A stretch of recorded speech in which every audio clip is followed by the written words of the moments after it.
అందుకని ఈ లోకంలో మనం జీవిస్తున్నా, ఈ లోకంలో మనము బ్రతుకుతున్నా యేసుని ఎందుకు కనపరచలేకపోతున్నామంటే మనము సత్యములో నడవలేకపోతున్నాం.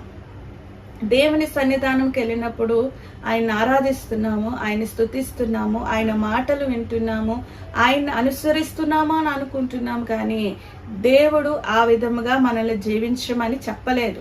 యేసు ప్రభు అందుకే మొట్టమొదటిగా చెప్పాను, ఈ లోకంలో 33.5 సంవత్సరాలు ఆయన జీవించిన తత్వాన్ని బట్టి, ప్రవర్తన బట్టి పరలోకపు తండ్రి సాక్ష్యం ఇచ్చాడు.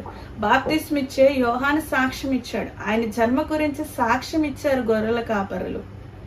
కాబట్టి ఆయన యొక్క ప్రవర్తన, ఆయన మాట తీరు, ఆయన యొక్క నడవడిక అన్నీ కూడా సత్యములో నడిచాడు కనుక పరలోక సంబంధమైన ఆయన సన్నిధి, పరలోకమైన సన్నిధి ఆయన మీద నిలిచి ఉంది కనుక, ఆయనలో ప్రభావం ఉంది కనుక అద్భుతాలు